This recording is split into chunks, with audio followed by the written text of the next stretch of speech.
취재 기자들과 함께 오늘의 핫 이슈들을 체크해 보겠습니다. 먼저 첫 번째 이슈입니다. 오늘부터 하나의 앱으로 여러 은행 거래를 한꺼번에 할 수 있게 됐습니다. 대부분의 은행들이 참여한 오픈뱅킹이 본격 시행된 건데요. 오픈뱅킹이 본격 시행되면서 은행들마다 고객 확보를 위한 경쟁이 시작됐습니다. 류정은 기자 나와 있습니다. 류 기자 어서 오십시오. 네. 자, 오픈뱅킹이 오늘부터 시작됐다는데 잘 모르는 사람이 많아요. 오픈뱅킹이 뭔가요? 네, 먼저 들어가기 전에 두 분 주로 사용하시는 주거래 은행 어플 있으시죠? 예, 있습니다. 네, 한마디로 내가 주로 쓰는 은행 어플에서 내가 가입한 계좌를 한눈에 볼 수 있고 또 연결시킨 내 계좌에서 은행에 상관없이 돈을 마음대로 이체하고 결제할 수 있는 게 오픈뱅킹입니다. 그럼 어떻게 하느냐? 되게 간단합니다. 은행 앱을 보시면 오픈뱅킹이라는 항목이 있는데요. 여기에 한 번에 입력하기를 누른 후 본인 인증을 거치면 타행 계좌가 자동으로 등록되면서 끝이 납니다. A은행 어플을 이용하더라도 어플에 등록된 B은행 계좌에서 C은행 계좌로도 이체가 가능하고요. 이 외에도 꾹 눌러서 더욱 간편하게 송금을 하거나 흩어진 계좌 잔액을 원하는 날 한 개의 계좌로 모으는 기능들이 추가가 됐습니다. 네, 그동안 은행마다 다른 앱에 들어가서 처리를 했어야 됐는데 하나 앱으로 한다니까 편리할 것 같긴 한데 또 다른 장점도 혹시 있습니까? 네, 이 웬만한 은행에서는 오픈뱅킹을 이용하실 때 그 이체 수수료가 무료입니다. 또 이번에 참가한 몇몇 핀테크 업체, 예를 들면 토스나 핑크 등에서도 10번까지 무료로 이체가 가능하거나 아니면 은행과 같이 무료 수수료 서비스가 제공이 됩니다. 네. 또 비상금을 숨기기 위한 스텔스 기능도 필요로 하는 직장인분들이 적지 않은데요. 이용자 마음대로 계좌를 보이거나 숨길 수 있는 온오프 기능이 있는 어플도 있거나 아니면 등록 과정에서 해당 계좌를 연동을 끊는 방법도 있습니다. 네, 류 기자 말대로라면 상당히 편해지는 건데 이 서비스에 핀테크 업체들도 참여하잖아요. 네. 보안 걱정 어떻습니까? 네, 이번 전면 시행 이후에 핀테크 업체가 참가하면서 시장의 우려가 커졌는데요. 오랜 기간 보안에 치중했던 은행들보다 취약하진 않을까 하는 우려 때문입니다. 최근에도 독서 앱인 밀리의 서재가 해킹으로 회원들의 이메일 주소 등 개인정보가 침해가 되기도 했었고 또 가상화폐 거래소인 빗썸도 2017년 정보 유출 사고가 있었었죠. 네. 금융당국과 금융보안원은 핀테크 사업자들을 상대로 승인과 기능 테스트를 거쳐서 통과한 곳만 이제 참여할 수 있게끔 기준을 갖추고 있다라고 설명을 했습니다. 또 보안에 대한 우려 때문에 하루에 거래할 수 있는 돈도 제한을 뒀습니다. 은행의 경우에는 핸드폰을 도난 당하더라도 앱을 구동할 때 생체 암호를 사용하거나 아니면 고액을 송금할 때 2차, 3차로 본인 인증을 하는 단계가 있지만 이 핀테크 업체는 상대적으로 이런 부분에 취약해서 우려가 제기되는 것으로 알려졌습니다. 네, 그래도 이렇게 핀테크 업체들이 참가를 하면서 금융시장에 좀 혁신의 바람이 불지 않을까 이런 기대도 되는데 앞으로 은행권에 미칠 파장은 어느 정도나 될까요? 네, 이번에 참가한 기업 중에 카카오페이나 토스같이 모두 예전부터 은행권의 혁신의 바람을 불러온 회사들이 있습니다. 또 뿐만 아니라 은행이 제공하지 않는 대출 상품 비교라든지 개인 투자 성향에 맞춘 포트폴리오 제공, 무료 신용정보 조회 및 신용점수 올리기 등 여러 서비스가 핀테크 업체를 통해 출시가 됐습니다.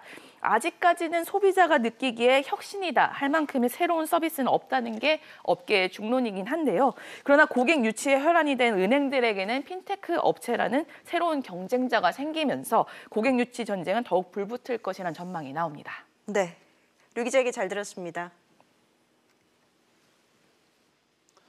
롯데그룹의 임원 인사가 코앞으로 다가왔습니다. 비상 경영을 선언한 뒤 첫 인사란 점에서 대대적인 인사 태풍이 몰아칠 것으로 보이는데요. 조슬기 기자와 자세히 짚어보겠습니다. 조 기자, 어느 정도의 태풍이 예상되는 건가요? 네, 결론부터 말씀드리면 롯데그룹 임원 4명 중 1명은 올해 연말 임원 인사에서 교체될 것 같습니다. 네. 현재 전체 임원이 600여 명의 그룹에 달하는데 140여 명이 물갈이 대상이다. 이런 관측이 지금 흘러나오고 있습니다. 최근 2, 3년간 퇴임 인원수가 60에서 70명대임을 감안하면 이 평년에 2배 가까운 임원이 옷을 벗게 된다. 이런 뜻입니다. 또 신동빈 롯데 회장이 대대적인 인적 쇄신을 예고한 만큼 큰 변화가 예상됩니다. 네, 역시 부진한 사업 부분에서 쇄신 인사가 많겠죠? 그렇습니다. 신동빈 회장의 경영 방식은 한마디로 말하면 철저한 성과주의라고 할 수 있습니다. 우선 이 그룹 내 부회장급인 인사에 관심이 쏠리는데요. 4개의 비즈니스 유닛인 유통과 이 호텔 서비스, 식품, 화학 부문의 비유장이 누가 오를 것이냐가 가장 큰 관심사입니다. 이 중 올 들어 업황 부진과 실적 악화로 이 고전을 면치 못했던 유통과 호텔 서비스 부문의 비유장이 새로 바뀔 것으로 보입니다. 현재 강희태 롯데백화점 사장이 신임 유통 이 비유장을, 이봉철 롯데지주 재무혁신실장이 호텔 서비스 비유장을 맡게 될 거란 관측이 유력합니다. 다른 유통부문 계열사 대표도 이번에 대거 교체될 것으로 예상됩니다. 롯데백화점 대표에는 황범석 롯데홈쇼핑 상품본부장, 또 롯데슈퍼 대표에는 남창희 롯데마트 고객본부장이 거론되고 있고요. 또 롯데 이커머스 대표에는 조영재 롯데마트 전무, 또 편의점 코리아세븐 대표에는 최경호 상무가, H&B 스토어인 롭스 대표에는 홍성호 롯데백화점 영남 지역장이 거론되고 있습니다. 예, 유통 쪽에서는 이렇게 인사 태풍이 예고가 되고 있는데 이 인사 태풍을 좀 벗어날 만한 그런 계열사는 어디입니까? 물론 있습니다. 올해 실적이 그리 나쁘지 않았었던, 그룹 전체적으로 봤을 때 상대적으로 나쁘지 않았던 롯데홈쇼핑은 이번 연말 인사 태풍에서 좀 피할 것 같습니다. 이완신 롯데홈쇼핑 대표가 전반적으로 부진했던 이 유통 계열사 중 올해 양호한 실적을 거둬 사실상 유임되는 것으로 알려졌고요. 또 지난해 선임된 문영표 롯데마트 대표와 이갑 롯데 면세점 대표도 대표이사직을 유지할 것으로 관측됩니다.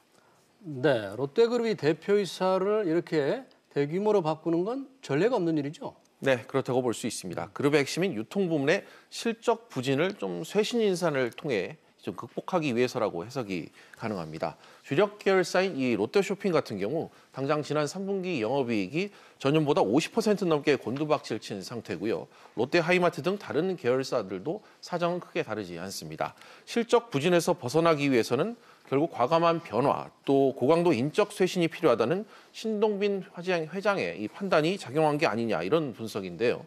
밀레니얼 세대가 또 유통업계의 소비 행태를 완전히 바꿔놓으면서 변하지 않으면 더는 살아남을 수 없다, 이런 위기감도 이번 인사에 반영이 됐다, 이런 평가 또한 나오고 있습니다. 롯데그룹은 내일 계열사별 이사회를 연 뒤 그룹 인사를 공식 발표할 예정입니다. 네, 조 기자 수고했습니다. 최근 삼성의 최고 경영진이 줄줄이 구속되는 초유의 사태를 맞게 되면서 삼성이 사과문을 통해 노사 문화를 대대적으로 쇄신하겠다고 약속했습니다. 지난 80년간 이어온 삼성의 문호조 경영이 사실상 막을 내리게 됐다는 평가입니다. 취재 기자와 자세한 얘기를 나눠보겠습니다. 서지원 기자 어서 오십시오. 자, 어제 삼성전자 이사회 의장을 맡고 있던 이상훈 사장, 결국은 구속이 됐는데 삼성에는 충격이잖아요. 사과문을 내놨죠. 네, 그렇습니다. 네. 이상훈 의장은 이재용 부회장과 함께 이 사실상 삼성그룹을 이끌고 있다는 평가를 받을 만큼 핵심 인물로 꼽히는 사람입니다. 삼성의 2인자로 불리는 이상훈 의장의 구속으로 삼성전자는 이사회 의장 공백이라는 초유의 사태를 맞게 됐습니다. 이상훈 의장과 강경훈 부사장 등 경영진이 이렇게 줄줄이 사법 처리를 받게 되자 삼성은 재발 방지를 약속하면서 사과문을 발표했는데요.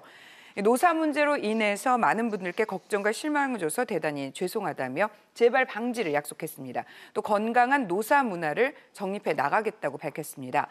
재계에서는 이번 사과문을 사실상 삼성의 문호조 경영의 포기 선언으로 해석을 하고 있습니다. 삼성은 지난 1938년 창립 이후에 80년이 넘게 문호조 경영을 이어왔는데요. 최근 노조 관련 재판으로 삼성의 문호조 경영 시대가 막을 내렸다는 평가가 나오고 있습니다. 네, 삼성의 미래전략실이 해체된 이후에 이사회 중심으로 경영을 해왔었는데 이 의장이 구속이 됐다. 이 대응책을 마련해야 할 텐데요. 그렇습니다. 당분간 의장 없이 이사회를 진행해야 되는 상황인데요. 빈자리를 다른 인사로 채울지 혹은 비워둘지 아직 이사회 소집 계획조차 정해지지 않은 것으로 알려졌는데 불확실성이 가중되는 상황입니다. 그러나 삼성전자가 이사회 경영 중심이라는 점에서 빠른 시일 내에 이사회 의장 신규 선임 등의 방안을 논의할 것이라는 전망이 나오고 있는데요.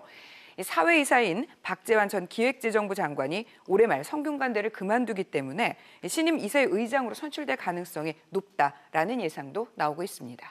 네, 총수인 이재용 부회장도 국정농단 사태에 연루돼서 사법 처리된 바 있잖아요. 자, 삼성이 이것 때문에 강력한 준법 감시 체계 구축을 하겠다면서요? 그렇습니다. 이 삼성전자를 비롯해서 이 전 계열사의 감시 체계를 일상화하겠다는 겁니다. 제기에 따르면 어제 삼성전자와 삼성 SDS, 삼성생명, 삼성물산 등 삼성의 주요 사업 분야별 대표 계열사 사장 10여 명이 모여서 준법 경영체계 구축을 위한 구체적인 방안을 논의한 것으로 알려졌습니다. 이 자리에는 로펌 태평양 변호인들도 참석한 것으로 전해졌는데요. 이달 초에 이재용 삼성전자 부회장의 국정농단 사건 파기환송심 공판에서 재판부가 대책 마련을 요구한 사안입니다. 네, 이런 가운데 이재용 부회장이 한국을 방문한 스웨덴의 최대 그룹의 회장을 만난다고요? 그렇습니다. 이 부회장은 오늘 또는 내일 이 스웨덴 최대 그룹이죠. 발렌베리 그룹의 마르쿠스 발렌베리 회장을 만날 것으로 알려졌습니다. 발렌베리 회장은 스테판 레벤 스웨덴 총리와 함께 오늘 경제사절단 자격으로 우리나라를 방문했는데요. 정확한 일정은 공개되지 않았지만 이 부회장과 단독으로 만날 전망입니다. 발렌베리 그룹은 이 삼성이 기업 운영 방식을 벤치마킹해 온 곳으로도 관심을 끌었었는데요. 발렌베리 그룹은 스웨덴 통신 장비 업체인 에릭슨, 가전기업인 일렉트로룩스, 중공업 기업 ABB와 은행 등 100여 개의 기업을 갖고 있습니다. 스웨덴 국내 총 생산의 3분의 1을 차지할 정도로 유럽에서도 최대 규모의 기업으로 꼽힙니다. 예, 서 기자 얘기 잘 들었습니다.